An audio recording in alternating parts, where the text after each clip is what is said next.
Hello guys! Welcome sa Ansubang YouTube channel. Ang video po ngayon na aming gagawin ng hobby ko ay tungkol sa amin. Pero guys, before tayo pupunta dyan, huwag niyo pong kalimutan mag-subscribe and click the bell para po update kayo sa mga bagong upload namin mga video.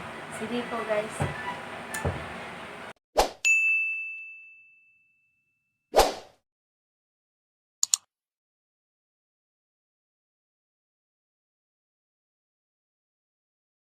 So ito na po guys. So ang pag-usapan natin ngayon at sa usapan namin ngayon, bakit or paano naging kami. So ito guys, sabaybayan niyo kung paano naging kami, ikupunto namin sa inyo. So before kami salita, magbato-bato pick muna kami kung sino yung una mag-umpisa, kung saan kami nagsimula, kung paano naging kami. So, bato-bato pick kami guys. Bato pick. So, talo siya guys. So, siya yung una magsalita kung paano naging. So guys, umpisahan ko na. Nag-Facebook ako nun guys. Bigla siyang naligaw sa... Bigla ko siyang nakita sa Facebook. Nakasalit siya no, na kulay blue yung damit niya. Inad ko, tapos hindi wala akong magawa. Sinat-chat ko.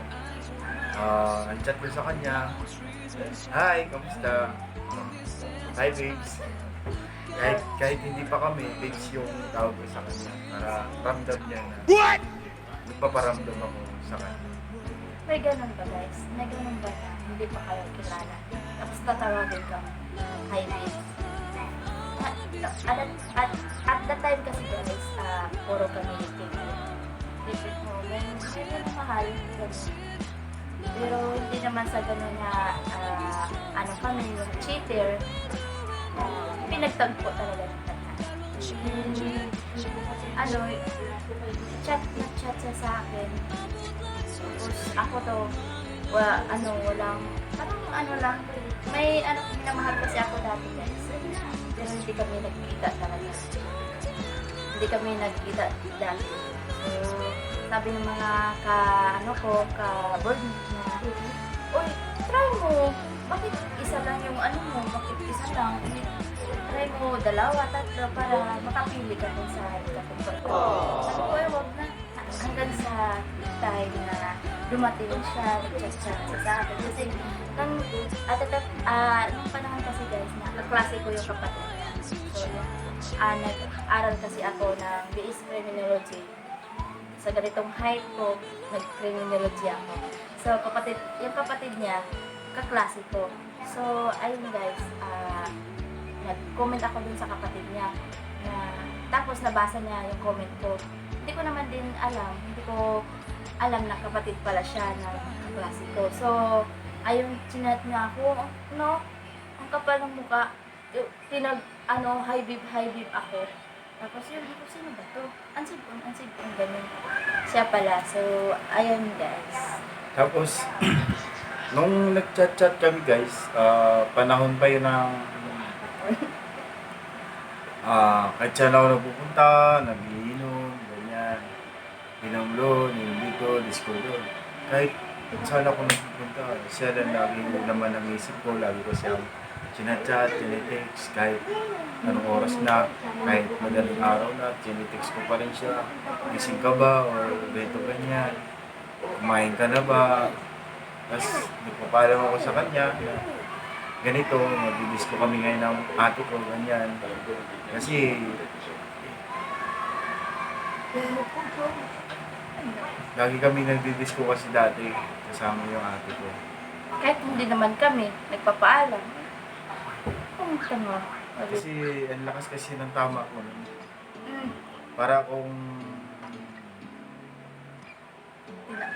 na-love first sight.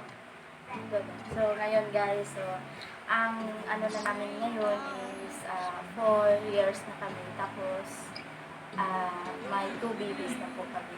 So, ganyan talaga, hindi mo talaga, yung magiging sa'yo o tadhana mo, hindi mo hingin ng may kapal kasi pusa darating yan sa iyo.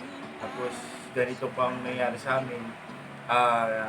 Long distance kami dati kasi nandito ako sa Manila, nandun siya sa Bukid noon. Ah, wala akong trabaho nun kasi nag-resign. Nakitira lang ako sa akin ko. Dito, binibigyan lang ako niya ng pera. Ganyan. Tapos, umuwi ako para sa kanya, para magkita lang kami. Kahit sobrang layo, kahit wala akong kapera-pera, umuwi talaga ako para magkita lang kami. Yun, nagkita kami. Sumama na ako sa... Punta kami ng Maramag Bukid noon. Doon kami nakita sa Maramag Bukid noon. Makati City from Makati City to Bukid noon, Sibao Bukid noon. Para magkita lang kami dalawa. Pero nung magkita sana kami guys, hindi ko sana siya susuputin sa date namin. I-enjoyin ko sana siya. Kasi para ganun. Tapos pag sabi nga tagpo, may nagtagpo kayo, yan na talaga. Hindi mo na maiwasan kung siya na ba. Hindi mo mamalaya na darating na isang tao para sa'yo. Hindi mo na kailangan humiling or hihiling na may taong darating sa'yo. Kasi pusa yun. Pag tinadhana sa'yo ng Panginoon, siya talaga, wala kang magagawa. Kahit anong gawin mo na magkawala ka, kung siya talaga ay para sa'yo, siya talaga. Wala kang magagawa. Yung hiningin mo na lang ay kahit basta mabait, sipag, pagmahal, ganun, alaga, yun lang. Sipag na asawa, maasahan, yun lang, hindi tayo sinasaktan, hindi tayo binubukod, yung hindi na lang natin sa may kapal na kahit ano na lang, basta mapagmahal sa asawa. Kaya nagustuhan ko rin siya dati kasi ang gusto ko kasi sa babae, baka Diyos, ganun po. Hindi po sumasagot-sagot sa mga magulang, ganyan. Tapos nalaman ko siya na baka Diyos, ganun. Hindi ko na pinakawala. Babae ito kasi ganito ganyan, naglilingkod sa Panginoon. Yun, kahit sobrang layo, pinatahan ko talaga siya.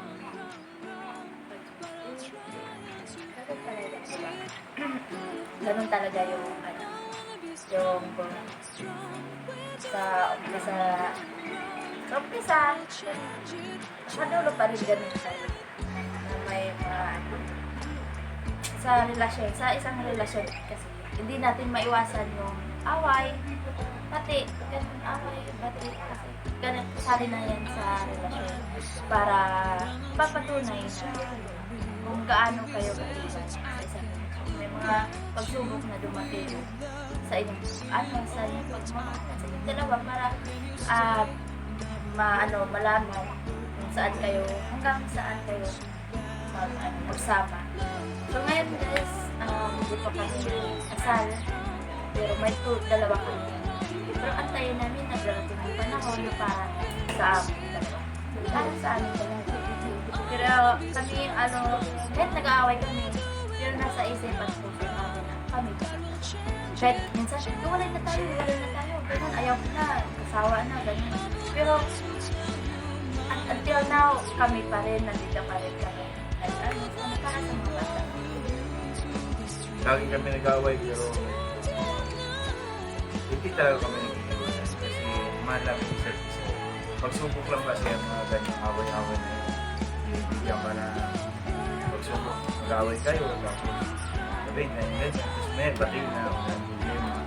Tapos, kasi bakit maghihiwalay kami? Pinaghirapan ko nga, pumunta ko doon para makita. Hindi na ako umalis sa tabi niya. Magkalayo nga lang kami, iiyak na ako eh. Nag-aaway kami nito guys kasi palagi na ako joke. Ganun. Kasi palagi niya ako joke. Yung joke na may laman. Alam mo yun. Tapos yun ako, biglang, alam mo, yung puso ng babae ay malambot. Kahit kunting bagay lang yan. Nasasaktan. So, Pero nag-aaway kami guys, hindi na namin pinapaabot na aga. For example, ngayong gabi, naaway kami. Ito kasi guys, pag nag-aaway kami, natutulog. Tinutulugan ako. Ako hindi ako makatulog pag nag-aaway kami. Gusto ko na anuin namin yun, i-fix namin yung away namin, ayusin namin. So yun, kailangan ko kasi siya saktan, ganun. Hanggang sa magkabatik kami. Magkabatik kami sa mga bagay. Kahit hindi namin, for example, ako may kasalanan o siya may kasalanan, kahit hindi niya kasalanan, magsusuri siya sa akin, tapos ako magsusuri.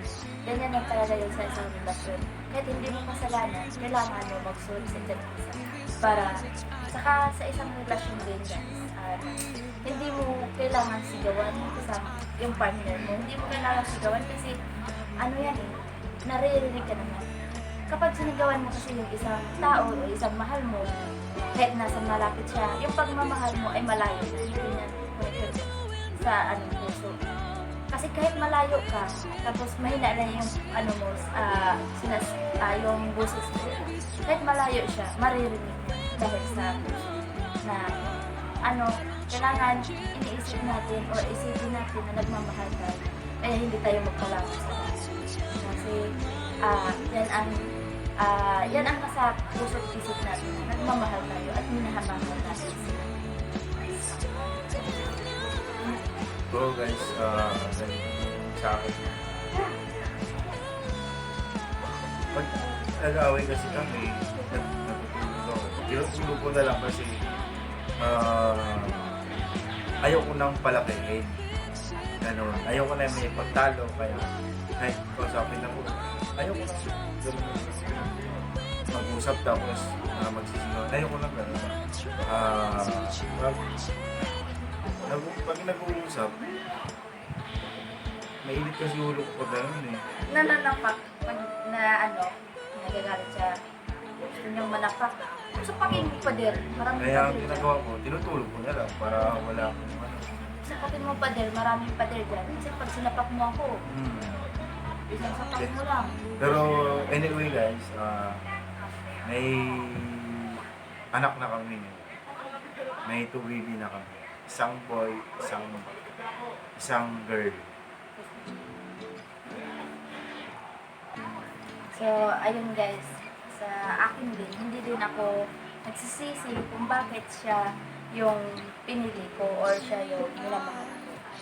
Kasi, guys, super blessed po ako. Lalo na po sa pamilya niya, super blessed ako guys kasi mahal na ako, mahal na mahal niya ako. Mahal na mahal nila yung mga kapitbayan.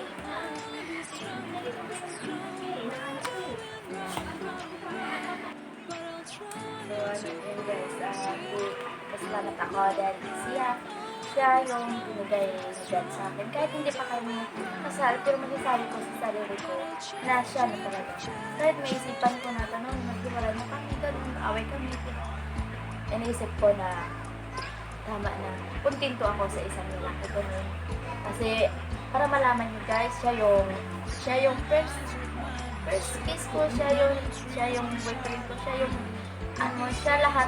yung first love ko, kumbaga, ganun. Kaya, di rin ako nagsisisi na naging siya yung naging asawa ko or jowa, ganun. Kasi, napakabait ng pamilya niya sa akin. Wala akong masasabi ito. Kahit na nag-aaway kami nito, yung pamilya niya. Support siya sa akin.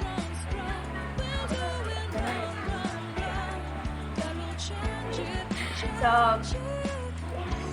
pasalamat ako ng pagkakataon. Pasalamat ako guys sa pagkakataon. Bibigyan niya ako. Kahit minsan, hindi kami nag-asundo. Pero, darating na siya. Kahit minsan, pasalamat talaga yung Hindi katulad ng iba, di ba, na pag may nagmahalan kayo ng bilang magjowa, pero yung mga parents nila hindi nagkasundo, ayaw nila sa both side. Pero ako, I'm surprised talaga. So, Saka kaming magkakapatid din guys, mga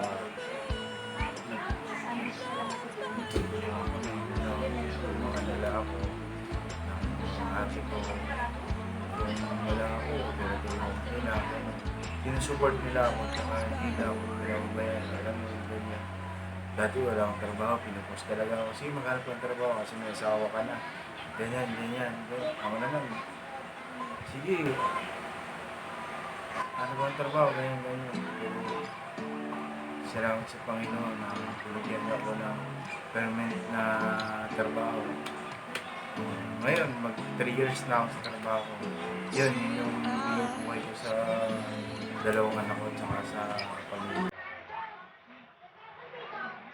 Sa pagdating naman sa pag-aalaga, nandito naman yung mama ko, papa ko, sinusupport nila yung asawa ko na tinuturuan nila. Ngayon, nanganak na yung asawa ko dun sa mismo namin anak.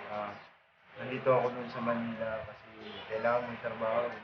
Nandun sa probinsya, ganun. Ang tumulong lang sa kanila dun. Sa asawa ko, yung mama at saka papa ko. Binabantayan nila yung panganay ko. Tapos ganun. Support sila. Hindi sila pabaya.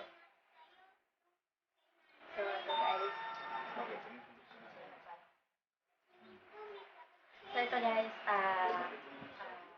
before kami magpaalam guys, nais ko lang po sabihin sa taong mahal na mahal kita kahit palagi tayo, kahit minsan nag-awit tayo. Kahit minsan, ginojoke kita na, pangit mo ganun, joke lang yun, pero siya, mahal na mahal. Mahal na mahal din kita, alam mo yan. So, ito guys, salamat po sa naiyak. Ah, ay, salamat po sa papanood guys. Ito po yung namin, yung kwento. Kung paano naging kami. So, ano nga guys, may na, may napulot kayo na mga nalalaman or para nakuha kayo na so guys, salamat sa papanood guys. Again guys, don't forget to subscribe this channel guys para update kayo sa mga bagong upload namin ng mga videos. This is first vlog with together my hobby guys. So again guys,